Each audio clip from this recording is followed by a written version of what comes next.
पर आखिरी गाल इहा तव्हां सां कंसाऊं त किताबनि सां ताल्लुक़ कायम रखो। असां वटि सोशल मीडिया जो दौर है, व्हाट्सएप फेसबुक, असांजा 4-4 कलाक 6-6 कलाक मोबाइल ते ज़ाया थियनि था ऐं किताब हथनि मां निकिरी चुको आहे। असां वटि असांजा सलफ़ सालिहीन किताबनि सां तमामु घणो मिलियल हुआ, तमामु घणो जुड़ियल हुआ। अल्लाहु अकबर। ऐं किताबनि जो एतिरो वॾो एहतमाम कंदा हुआ, एतिरो एहतमाम कंदा हुआ जो किताब खे पंहिंजो महबूब तसवुर कंदा हुआ त किताब खां वधीक का ॻाल्हि महबूब कोन्हे। अरबी जो शहर है, इहो शहर असांखे पहिरियां बि यादि हो, पर सम्झ में मदीना मुनव्वरा जे अंदरि आई। मदीना मुनव्वरा में असां मुहद्दिस मदीना फज़ीलत शेख अनीस ताहिर हफ़िज़हुल्लाह उन जे दरस में मुस्तक़िल वेंदा हुआसीं। जॾहिं दरस में वियासीं त शेख साहब जो हिकु अंदाज़ हो इल्मु ॾियण जो, त जेको बि माण्हू कंहिं सुवाल जो जवाबु ॾींदो उन खे तोहफ़े में किताब ॾींदुसि। सवाल कनि था ऐं उन ॾींहुं उहो किताब खणी अचनि था, अज़ीम किताब अश-शमाइल अन-नबविय्या लिल इमाम तिर्मिज़ी रहमहुल्लाह। इमाम तिर्मिज़ी जी किताब है, जे किताब में रसूलुल्लाह जा अखलाक, रसूलुल्लाह जा अदवार, उठण वेहण, पंहिंजो हुलियो वो पूरो बयान थियल है। ऐं उन ते इमाम हरम शेख अब्दुल मोहसिन अल क़ासिम हफ़िज़हुल्लाह जे किताबनि ते अल्हम्दुलिल्लाह असांखे बि कमु करण जी साड़ नसीब थी वई है। उन्हनि जो कमु आहे उन ते, उहा किताब खणी अचनि था ऐं चवनि था त हिकिड़ो सुवाल मुंहिंजो आहे ऐं उन सुवाल जो ताल्लुक़ सिंध सां आहे। अल्लाहु अकबर। मदीना में वेही करे सिंध जी ॻाल्हि थिए, असां सही थी वेठा तो सिंध सां कहिड़ो ताल्लुक़ आहे न सुवाल जो। चवनि था सिंध सां ताल्लुक़ न करे आहे अल्लाह साफ़रना इला सिंधी लिज़ियारतिल मुहद्दिस अल उस्ताद अश-शेख अल मुहद्दिस बदीउद्दीन शाह राशिदी रहमहुल्लाह। मुहद्दिस मदीना चवे तो असां इल्म जे उसूल जे लाइ माण्हू मदीना न वेंदा आहिनि। इमाम मालिक जो कौल आहे, बल हदीस अल्लाह जे प्यारे पैगंबर जी काद अन्नास अल्लाहु अकबर ऐं यज़रिबून अकबाद अल इबिल। हिकु ज़मानो ईंदो माण्हू पंहिंजे उठनि खे सवार थींदा ऐं केॾा इल्म खे हासिल करण जे लाइ। वला यजिदून आलिमन अअलम मिन आलिमिल मदीना। मदीने जे आलिमनि खां वधीक उन्हनि खे को आलिम कोन मिलंदो। मदीनो मंबउल इल्म। अल्लाहु अकबर। जे इल्म मदीना मां इल्म फुटो ऐं अॼु बि अल्हम्दुलिल्लाह मदीना इल्म जो मर्कज़ आहे। पर एक मुहद्दिस मदीना में रवानो थे तो सिंध अचे तो इल्म हासिल करण जे लाइ। कंहिं वटि मुहद्दिसुल असर शेखुल अरब वल अजम अल्लामा सैयद बदरुद्दीन शाह राशिदी रहमहुल्लाह वटि चवनि था असां आयासूं सभ खां पहिरियां मकतबे वटि आयासीं। अल्लाहु अकबर। सभ खां पहिरियां किथे आयासूं? मकतबे वटि, लाइब्रेरी वटि।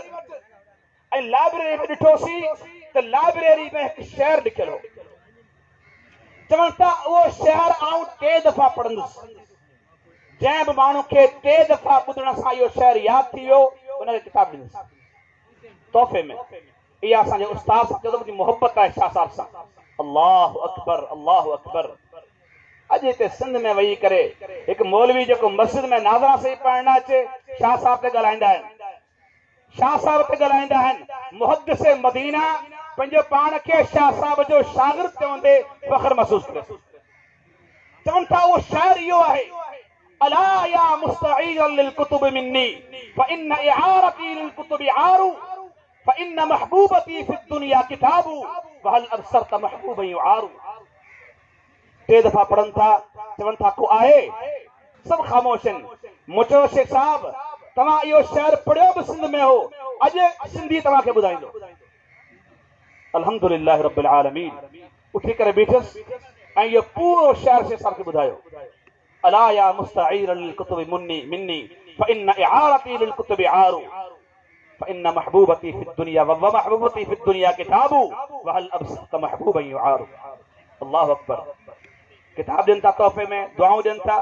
ॻाल्हि करण जो मक़सदु इहो आहे त किताबनि सां कहिड़ो ताल्लुक़। तर्जुमो छा आहे?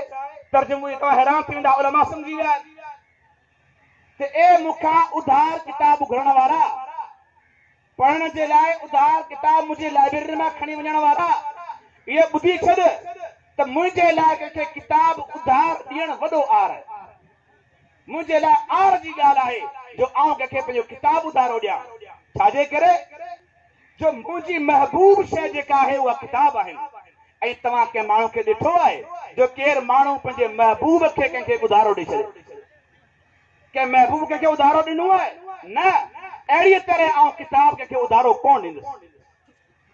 त किताब जो ताल्लुक तमामु अज़ीम ताल्लुक आहे। 3 सदी जो किताब, 4 सदी जो किताब, 5 सदी जो किताब तव्हां पढ़ो था। तव्हां वेठा 14 सदी में आहियो, पर ईअं महसूस कंदा त तव्हां 30 सदी में वेठा आहियो। इहा ई त ॻाल्हि आहे न। अल्लाहु अकबर।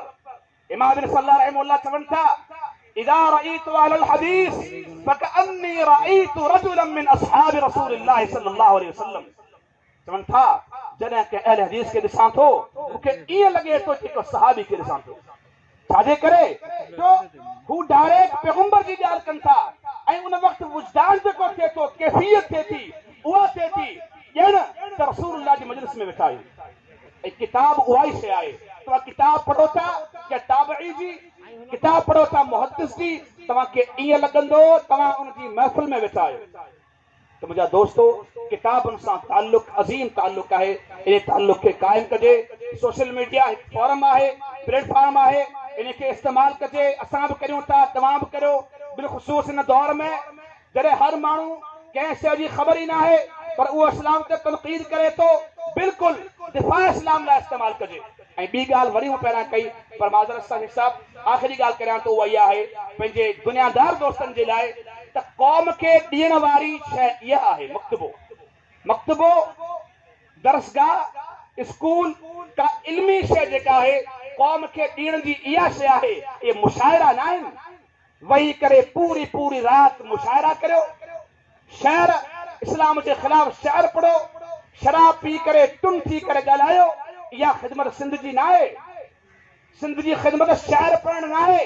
वरी हर हर जनम वरबो मिठा महराण में मिलबो। शहर पढ़ण सां सिंध आज़ाद कोन थींदी। कॾहिं मौत खां की न मौत दिलड़ी ॾिनी आहे। असां सिंध तोले हयाती ॾिनी आहे। हयाती इहा आहे तव्हां सिंध खे मकतबा ॾियो, लाइब्रेरियूं ॾियो, माण्हुनि खे स्कॉलरशिप ते ॿाहिरि मोकिलियो, माण्हुनि खे गाइड करियो। हिननि इलाइक़नि मां कढो माण्हुनि खे, तॾहिं ख़बर पवंदी असां सिंध खे छा ॾिनो आहे। त मुंहिंजा दोस्तो, सिंध खे ॾियण लाइ मुशाइरा, सिंध खे ॾियण जे लाइ शहर शाइरियूं इहो काफ़ी न आहिनि। जदीद दौर आहे। सिंध खे ॾियण जे लाइ लाइब्रेरियूं आहिनि। अॼु अल्हम्दुलिल्लाह असांजे भाउ ऐं भाउ सम्झा थो पंहिंजो रूहानी भाउ ऐं हाफ़िज़ मोहम्मद साहब हफ़िज़हुल्लाह उन अॼु कम खे शुरू कयो आहे। इहो मुंहिंजे लाइ बि ऐं अव्हां जे लाइ बि नमूनो आहे त असांखे बि इल्म जी लाट ॿारणी आहे। ऐं इल्म जी लाट तॾहिं ॿरंदी जॾहिं शोर ॾींदासीं। असांजे माण्हुनि में तमामु घणो टैलेंट आहे, थर जे माण्हुनि में। असां मदीने में वियासीं, हज़ार आलमनि सां मुलाक़ात थी। तक पाकिस्तानी, हिंदुस्तानी, ॿिया त माण्हू चलो ठीकु आहे पाकिस्तानी, सभु पाकिस्तानी आहिनि। जॾहिं पाकिस्तान सां मुलाक़ात थी, आप कहाँ से हैं? थर पर कर तो लोग मर रहे हैं, वहां पर तो कुछ नहीं है। इहो चेहरो पेश करे वियो आहे न इमदाद जे लाइ। त थर जा माण्हू सिर्फ़ु मरनि पिया, इहा ॻाल्हि कोन्हे त थर जे माण्हुनि में जेका सलाहियतूं आहिनि अहिड़ियूं कंहिं माण्हू में कोन्हे। अल्हम्दुलिल्लाह असां अहिड़ियुनि जॻहियुनि ते टॉप कयो जिते असां अगरि सवे सवे छोकिरा पूरे सिंध जा बल्कि दुनिया जा हुआ त टॉप कयो हुते। अल्हम्दुलिल्लाह फ़र्क़ु आहे। कई मिसालूं अहिड़ियूं आहिनि, टाइम कोन्हे। त ॻाल्हि करण जो मक़सदु इहो आहे त असां जदीद दौर आहे, असां हिन दौर में इल्म जी शुआ बुलंद करियूं। अहिड़ा जेके प्रोग्राम क़ाबिल तक़लीद आहिनि, क़ाबिल मिसाल आहिनि, असां लाइब्रेरियूं क़ाइमु करियूं ऐं डिजिटल हिसाब सां अहिड़ा कम करियूं जिन कमनि सां नई नस्ल खे इत्तिसाह मिले, नई नस्ल किताबूं पढ़े, अॻिते वधे। कई अहिड़ा आलिम आहिनि जिन आलिमनि उस्तादनि वटि कोन पढ़ियो, सिर्फ़ु मुतालो करियो, मुतालो कयो, मुतालो करे करे वॾा आलिम थी विया हलिया। इहा किताबनि जी बरकत आहे। किताब खां वॾो को उस्ताद कोन्हे। त इन्हनि ॻाल्हियुनि ते आउं पंहिंजी ॻाल्हि खे ख़तमु करियां थो ऐं आख़िर में इन ई दुआ सां त अॼु असांजो जेको बि क़दम ब क़दम असां हली आयासीं अल्लाह जी रज़ा जे लाइ, तव्हां हली आया, हीउ प्रोग्राम थियो, इन में हिकु हिकु रुपयो जेको ख़र्च थियो, लाइब्रेरी जो क़ियाम, उन में हिकु हिकु किताब, हिकु हिकु हरफ़, अल्लाह ताला इन जे लॻे असांजे मोहसिन, असांजे वॾे ऐं हिन इलाइक़े जे रूहानी शख़्सियत, इल्मी शख़्सियत, अमली शख़्सियत हाजी क़बूल जे लाइ सदका जारिया बनाए। अल्लाह ताला उनजी क़बर खे जो बाग़ीचो बनाए ऐं सभिनी दोस्तनि जो हिते अचनि क़बूल फरमाए। असांजो वालिद साहिबु 3 ॾींहं पहिरियां अचानक असां खां विदा करे विया हलिया। हिकु मुजाहिद इंसान हुआ ऐं उन जे लाइ बि सभु साथी दुआ कनि त अल्लाह ताला ही ॿई बुज़ुर्ग जेके असांजा वालिदैन फौत थी विया आहिनि, अल्लाह ताला हिननि जी क़बरनि खे जन्नत जो बाग़ीचो बनाए ऐं असांखे इन्हनि जे लाइ अहिड़ा ॿिया बि कम करण जी तौफ़ीक़ फरमाए। जिन सां हुनजी क़बर थदी थिए ऐं हुननि जो हशर सुठो थिए ऐं असां सभिनी इलाइक़े वारनि जे लाइ मिसाल बणिजी वञूं। अक़ूलु क़ौली हाज़ा वस्तग़फिरुल्लाह ली व लकुम वस्सलामु अलैकुम व रहमतुल्लाहि व बरकातुहू।